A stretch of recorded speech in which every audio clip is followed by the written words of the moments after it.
I apologize in advance. This will not be a Dave Ramsey bash fest. There are some items on this list I vehemently disagree with, such as telling veterans not to use a VA loan or not to use an FHA loan. And number one of this list, I can't disagree with more. If you think really hard, I bet you can guess what it is. But these are 10 first-time home buying tips/steps put together by Rachel Cruze of the Ramsey Network. And if you know anything about me, is I can't tell anybody that they're wrong or I disagree without bringing actual facts or data to the table. So the items I disagree with, I'll present to you historical data and guidelines to say why I think I'm right and Miss Cruze may be wrong. I think whether you're like Ramsey, hate Ramsey, or indifferent, you'll get a lot of value out of this list. Let's get to it. Welcome back to House Rich, the first time homebuyer show where we help millennials figure out how in the world can I buy my first home. Today we're breaking down the 13 steps to home ownership presented by Rachel Cruze of the Ramsey Network. Now, I gave some time to think. Could you guess what number one on the list was?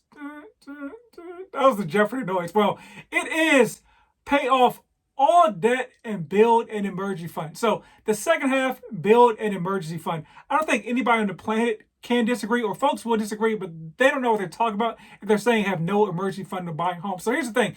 Even if you can qualify for programs like NACA or a VA loan or programs with low down payments to no down payment, and you may have like your closing costs covered as well, you still need money to buy a home. That is an indisputable fact when it comes to home ownership. Now let's tackle the first half, pay off all debt. That is the part that I couldn't disagree with more because you can build wealth and pay off debt at the same time. Part of building wealth is home ownership. This sounds good on paper to pay off all debt. And I'd agree with that if home prices did not increase during the time you were paying off debt. Think about if you were sitting around in 2019, hey, I got about $20,000 in debt, whether it's student loans or car loans, credit cards, or whatever. And that's pretty manageable. I can pay, $200, $300 off a month. And then, but I'm going to wait to buy a home. And next thing you know, COVID hits and home prices go to the moon. And now, look where you are now. So let's actually look at the data though, right? Back in January 2019, the median home price was $294,000. January 2020, $266,000. 21, $303,000. 2022, $354,000. And then December of 2022, the most recent data, $336,900. So even with the mini housing crash or whatever you want to call it between June and now, think about that price from 2019. Once again, that was $249,400 compared to $336,900 only about 4 years later. So that's over $120,000 in equity you could potentially have missed out on by waiting another 2 or 3 years to pay down $20,000 in whatever type of debt you have. So to me, from a mathematical standpoint, that doesn't make a lot of sense. But I got to give Miss Cruze her credit because right out of the gate, she says this, right? Okay, when you ask for first-time home buying tips, you probably didn't expect this one, but this is the most important one, hand down, referring to becoming debt-free. There's another component of this I disagree with as well, and I think it's a misconception when it comes to home ownership. It says, owning a home is much more expensive than renting, even if your monthly house payment will be less than your current rent. When you're a homeowner, you're responsible for everything. All the maintenance and mishaps add up fast. Here's the thing. Home ownership is more expensive than renting if you make it out to be. So one of my biggest tips, and I go in depth on this in other episodes, is figure out what you can afford by taking your rent payment. Let's say you're paying $2,000 a month for rent. So now you know that if that's a comfortable number for you, you need to find out a mortgage payment that is below $2,000. And you calculate that number by working backwards to finding out a home price. But you want to leave a delta between your mortgage payment and that $2,000 to factor in, upkeep, maintenance, etc. So home ownership is more expensive than renting if you allow it to be. But as a reminder, if you're renting a place, your landlord knows all these numbers as well. So why in the world would they rent you a place for less than it costs them to maintain? So renting is more expensive on average. Number 2, use the 25% rule to see how much house you can afford. Before house hunting, determine how much house you can afford. Your monthly housing costs, including principal, interest, property taxes, insurance, PMI, and HOA fees, should be 25% or less of your monthly take-home pay. Now, that's something I can't disagree with. I think it's a little bit low, but you definitely should not be at like the 50% threshold of DTI that a lot of lenders allow you to go up to. Because think about this, lenders allow you to use your pre-tax income. So your debt to income ratio, which is your monthly finance debts plus your future mortgage payment divided by your income before taxes, is 50%. Your real life after taxes DTI is probably in the 70s or maybe 80% threshold. And this is a recipe for disaster when it comes to building wealth, paying off debt that you may still have when you bought a home, or really doing anything else of enjoyment with your life. Number 3, save for a down payment. The best down payment is an all-cash offer. Nearly 1 in 4 buyers pay cash for their houses, but if that isn't reasonable for your first house, then aim for a 20% down payment. First and foremost, like I'd seen that stat before. I think that was kind of wild that so many people pay cash for houses. It was a lot more than I expected. If you remember the episode where 101 home buyers were surveyed that purchased a home in 2020 and 2021, over 60% of them put down more than 20% for a down payment on a home they bought between 2020 and 2021. However, what I think often gets lost in this 20% down payment thing is they're very rarely are they actually first-time home buyers. And if they are first-time home buyers, a lot of times they're getting the money from a friend or family member to help with that down payment. So don't feel like you're not winning or whatever if you don't have the 20% down to put on a home. My recommendation is to never wait for 20% in order to buy a home. Because once again, home prices are moving upward while you're saving for that down payment. You may be thinking, hey, I want to avoid PMI.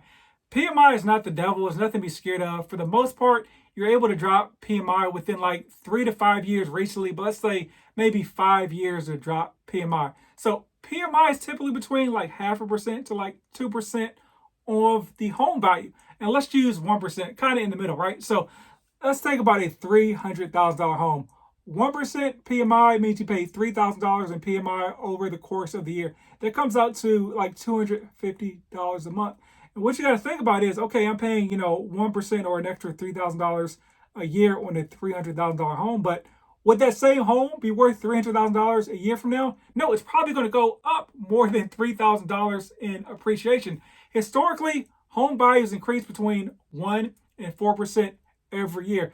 However, there was a point between 2020 and 2021 where home price went up 43%. So once again, if you're sitting on the sideline waiting to get that 20% down to avoid PMI, you took a big L there. Number 4, save for closing costs. Closing costs are typically around 2 to 7% of your home's purchase price. Here's an example. So I hate the advice of between 2 and 7% of your home's purchase price. I usually hear between like 3 and 6, but let's talk about the numbers. So let's say you're looking at a $300,000 home. Well, 7% of that is $21,000. 2% of that is $6,000. That is a huge difference if you're trying to figure out which one to save. The answer is always talk to a lender in your area. They will know that exact number, probably down to like 0.5% or maybe spot on. For instance, I say this every time I talk about this topic. In Dallas, it's 3.5%. So like a lender that knows what they're doing will know that number. So you don't have to worry about if it's 2 or 7. Get the exact number from a lender. Now, Ms. Cruze also had this to say, that's a big chunk of change on top of your down payment, but I promise you can do it. Tackle these savings with intensity. You can even put retirement savings on hold for a short period of time to save for a home. So, hey, there you go from the Ramsey crew. You can put retirement on hold to save for a home. I didn't think I'd hear that from those folks, but there you go. Number 5 is like one of those, what are you talking about items? So avoid the worst mortgages for first-time homebuyers. Many first-time homebuyer loans only make you put down a little amount of money, but they cost tens of thousands of dollars more in the long run. Don't fall for it. Remember, if it seems like a good deal for you now, then it's an even better deal for the lender. And then I can't disagree with that part of it, but here are the 3 first-time homebuyer loans she says you shouldn't do. First, adjustable rate mortgages. I recommend honestly never doing ARM first time, second time, third time, because ARMs always kind of seem to go up. So I agree with the part where she's like, hey, if it seems like a good deal now, it's probably better for a lender in the future. They figured out some sort of way to price these ARMs where they always win. So even now when rates are super high, ARM rates are pretty close to the fixed loan rates as well. So there's rarely going to be a scenario where you get like an arm down and then, I can wait for it to adjust in like 3 to 5 years. And then all of a sudden my rate in 5 years is going to be like, 3 or 4%. That's not a thing. They kind of like do the pricing so that you kind of never win with the arm. So FYI there. Now here we go. The FHA loan. She says, don't do an FHA loan. So I think it's this of the perspective of somebody that doesn't really understand like the home financing process in depth. I mean, the FHA loan is a great loan program, especially if you have issues where you can't qualify for a conventional loan program. Or once again, if you're looking at like house hacking and reducing your living expense, that 3.5% down payment is for a 1, 2, 3, or 4 unit property. So you can get a income producing asset using the FHA loan for only 3.5% down and lower your living expense and actually make your living expense negative because you're earning income on that property. Then last but not least, it says, don't use a VA loan. Once again, the VA loan is only for veterans or spouses of veterans, or unfortunately somebody that was a spouse of a deceased veteran. It makes no sense to tell veterans not to use a VA loan. She talks about the fees are high. 1, the fees are actually the lowest fees of any loan program. 2, the rates are typically lower than other loan programs. And 3, there's no PMI. The VA loan is probably one of the best loan programs out there. So I'm not sure where she's going with that one. Number 6, know the best mortgages for first-time homebuyers. She says, I only recommend 15-year fixed-rate conventional mortgages. Here's why. Quicker payoff times. With 15-year loans, the monthly payments are higher than 30-year loans, but you pay off your mortgage in literally half the time, right? Plus, most 15-year loans have a lower interest rates, saving you more money. So I can't disagree with that. I mean, that's just a fact. A 15-year mortgage you'll pay less interest versus a 30-year mortgage. But here are some things to consider. Statistically, you're probably only going to be in that first home for like 5 to 8 years. So the fact that you pay it off quicker is neither here nor there if you end up like selling it in like 5 years anyways. Or let's say you're going to own the property long term, like you're planning to say, hey, move into the property, your first time home, build some wealth, and then rent out the property. Well, now you got a 15-year mortgage, which you can pay off quicker, but your principal and interest payment is a lot higher. So you're not able to cash flow like you would if that property was 30 years. So to me, you only want to go 15 years if it's your forever home. She also put together a chart breaking down the differences between a 15 and a 30-year loan. Let's say it's at $240,000. So one, obviously half the payments, half the time. At $240,000 at 15 years, assuming a 4.5% interest rate in both scenarios, is $2,181 versus a 30-year, which is $1,562. So basically about $600 more cash flow on the 30-year. And then, but the total interest you pay on 15 years is about $90,000 versus a 30-year, which is $197,000 as well. Once again, those numbers are only important if you plan to live or own that home forever. But to me, like the cash flow is a little bit better, especially if you're paying a low interest rate compared to what you could do with that money if you invested it in another vehicle. And she did mention it, but just to be clear, because there's the same interest rate used in this example, your interest rate on a 15-year mortgage is going to be a lot less than it is on a 30-year mortgage. Number 7, pick a lender you're comfortable with. Some lenders only care about profits, while others actually care about helping you become a homeowner. Talk to at least 3 lenders, compare interest rates, fees, and customer service to find one for your finances and peace of mind. Can't argue with that. You definitely need to shop lenders. I will say that all lenders care about profits. Like, believe it or not, no matter how nice that lender is to you, all lenders care about profits. Your lender is a commission salesperson. It's all good, but they're out to make a buck like me or you. Like you two would never be talking if there was not money involved in the transaction. And so make sure you're interviewing that lender. Some questions to ask your lender are, what are your turn times? Very, very important. What loan programs do you specialize in? Because if you're looking at a special loan program like FHA or VA and your lender has no experience, there may be some trouble with that. What are your hours? How to communicate with the lender are a couple questions that you can ask them in order to feel comfortable. Also, you probably don't know how to compare quotes unless you've listened to previous episodes. So make sure you have the lenders break down the cost comparison of each lender. And if all the cost comparisons don't match up, somebody's lying there, right? So then follow up and be like, hey, lender A, lender B says their fees are less, but you're saying your fees are less. Why is that? And then have them actually explain it to you so you can figure out who's lying. Number 8, get pre-approved for a loan before house hunting. It pays to get pre-approved for a loan, not just pre-qualified. Pre-approval is when your lender verifies your financial information and gives you a letter saying how much money you can borrow. Definitely. Here's the thing. If you're just like, hey, I want to talk to a lender and get like a pre-qualification letter or something like that, I don't want to get my credit pulled. I don't want to take the time to give them my pay stubs and W-2s. You aren't ready to buy a home. Like that takes like 5 to 15 minutes, depending on if you know where to find your W-2 stuff from. Like if you don't have the time to do that, you are not serious about buying a home, for one. And here's the thing, even if you're a W-2 employee, you may make less money than you think from a lender's perspective. So let's say you make $70,000 a year, but $50,000 of that is a base salary, and the other 20 is like commission, overtime, car allowance, all these other extra items. Well, your lender can use that typically unless you have a 2-year history, and also they're taking a 2-year average. And if the numbers go up from year 1 to year 2, it's an average. If they go down from year 1 to year 2, they're using the lower number. And she also talked about the thing that some lenders will do, which they'll give you the max number that you can qualify for, which once again may be more than you can afford. So make sure you're buying what you can afford and not necessarily what you can qualify for. I really like the fact that you put this step in front of talking to a realtor, because you can buy a home without a realtor. You can't buy a home without the finances. You need to get your finances in order prior to talking to a real estate agent, which is step number 9. Find a trustworthy real estate agent. So same thing you did with the lender, make sure you're interviewing multiple realtors. Just because it worked for your friend Chris doesn't mean that this lender or this realtor is a great realtor for you. You need to make sure that they fit your needs. Let's say Chris makes a bunch of money and Chris is looking for $1 million homes, but you're looking for homes that are $300,000.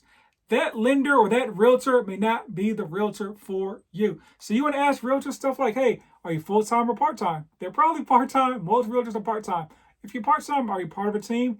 You need to make sure they're available for when you're available.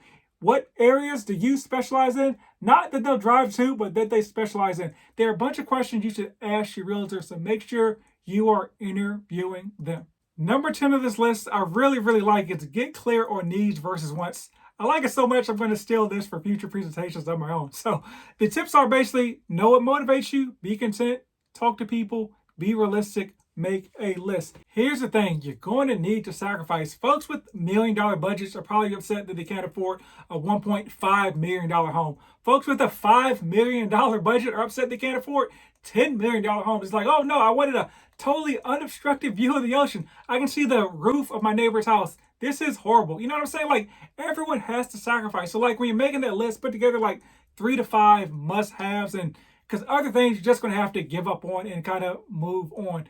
No one has the perfect home, so you won't either. The goal is to turn that house into a home or home into a house, or whatever the saying is, based on your experiences in the property that you'll eventually come to love it. Or worst case scenario, at least get some equity out of the property, right? So once again, be content. Don't compare yourself to other people's scenarios. Once again, folks are flashing for the gram or the TikTok. You never know what folks are really going through. They may be one of those folks that have like the 50% DTI and they're struggling on a month-to-month basis. And you just, you did the 25% Ramsey thing and you have a smaller home, but you're living a lot better lifestyle because you properly budgeted your home. Make sure you talk to folks, get their experiences. Make sure you figure out, what motivates you, what your goals are. So that's very, very important, is knowing what your goals are before you buy that home. Like, hey, is this your forever home? Is it just like a stepping stone home? You're going to be there for like 3 to 5 years and sell?